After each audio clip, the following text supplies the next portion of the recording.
ইউটিউবে প্রথমবার খাসির কলিজা দিয়ে কুমড়োর ছক্কা বানাবো। টাইটেল দেখে নিশ্চয়ই অবাক হচ্ছেন।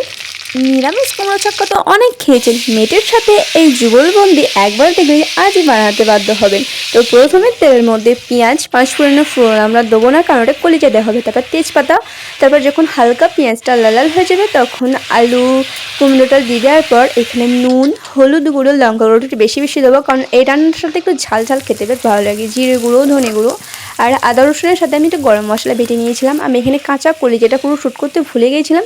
তারপর দিয়ে দেওয়ার পর মাখানোর পর যখন দেখবে যে হালকা হালকা তেল ছেড়ে দিয়েছে তখন পরিমাণ জল দিয়ে দিতে হবে। জল দেওয়ার পর ফুটিয়ে নিতে হবে। ফুটিয়ে নেওয়ার পর এখানে কিন্তু একটু চিনি দিয়ে দেবেন। অনেকজন না খেতে চাইলেন, যারা মিষ্টি মিষ্টি খেতে চান না, কিন্তু এই রান্নাটার সাথে কিন্তু মিষ্টি মিষ্টি ঝাল ঝালটাই কিন্তু বেস্ট মানায়। তারপর এদিক দিয়ে প্রপার রেডি খাসির কলিজা দিয়ে কুমড়োর ছক্কা। আমি কিন্তু এখানে লুচি দেখাচ্ছি, আপনারা চাইলেন রুটি, পরোটা বা গরম ভাত দিয়েও খেতে পারেন।